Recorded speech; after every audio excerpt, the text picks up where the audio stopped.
rito ang may nakarelasyon na tatamad-tamad? Taas ang kamay. Sino? Sinong wala kayong nakarelasyon na tamad? Oh, siya daw meron. Oh. Pero, nakarelasyon mo, pero tiniis mo hanggang sa isang araw na tauhan ka na rin. Diba? Yon ang ating swak na swak sa ating face-off. Si Andrea sa puti, reklamo niya ang tamad na kinakasama. At si Jim sa pula, hirap daw siyang makahanap ng trabaho. Totoo ba yan? Pag-ibig ba ang pipiliin o responsibilidad ang uunahin ng aking irog, wag patulog-tulog? Dito po kami nakatira. Sa tabing kalsada na nga nakatira, ayaw pang paawat sa mga patutsada. Tamad po siya. Lagi pa ako binubugbog. Pag uwi ko pong galing Kalakal, wala pong pagkain. Binubunga nga pa po.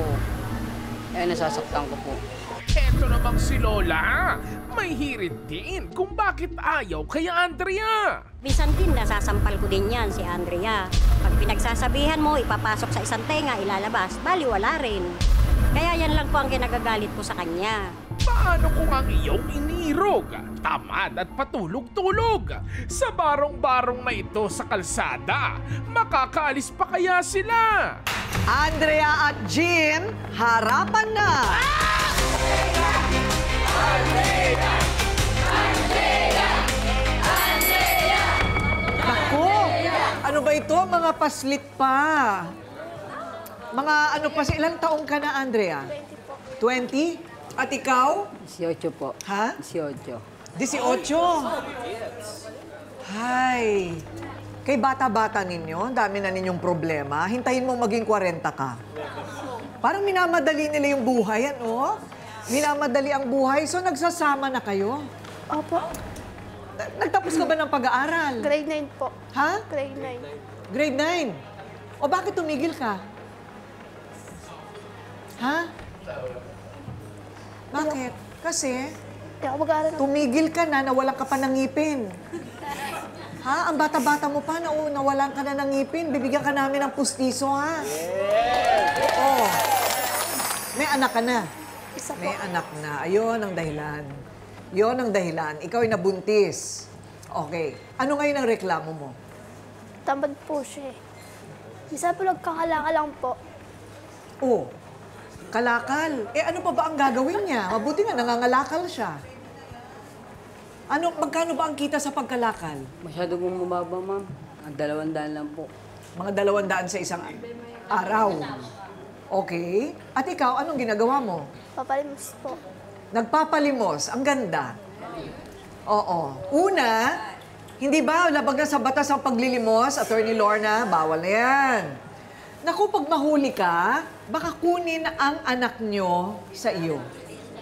Hindi po kasama lang ko po. Hindi po kasama. Ano daw? Nasaan yung anak mo? Hindi niya daw po kasama. Sa po, tita ko po. Nasa tita mo. Papalimos lang po. Kaya nga sinasabi namin sa'yo, yung anak mo ay pwedeng kunin sa'yo ng DSWD kasi wala kang kakayahan para palakihin yung anak mo. Eh, ikaw, nangangalakal siya, ikaw naglilimos, sinong mas tamad doon? Hindi ba? Anong tingin mo? So, wala kang balak na tapusin ang pag-aaral mo kasi wala na sa'yo yung anak mo. So, meron ka ng oras. So, ang ginagawa mo, naglilimos ka. 21, pwede ka namang mag-street sweeper. O kaya pwede ka namang magbenta. Wala bang tumutulong sa'yo? Yung nanay mo, ano na nangyari? May bagong asawa. May bagong asawa. Ilan kayong magkakapatid? 8. 8 lang po. Ito po ang kwento ng Pilipinas. Paramihan ng anak, paramihan ng problema. Ayun. So, hindi nakakatulong yung mga kapatid mo sa'yo. Hindi. Hindi rin. Magkano kinikita mo sa isang araw sa panlilimos? 100 lang po. 100. Sapat na ba yung 300 sa inyo yung kada araw? Sumasapat? Minsan po. Andrea, huwag kang pumayag. Oo. Huwag kang pumayag na okay na yun. Tas hanggang doon na lang. Huwag ka pumayag. Tanungin mo kung saan sila nakatira. Saan kayo nakatira, Sa Andrea? kaya lang po. Sa kalye. Sa kalye lang sila natutulog kasama nung ilang taon na yung anak mo? 1 taon po. 1 taong gulang na bata. O, ay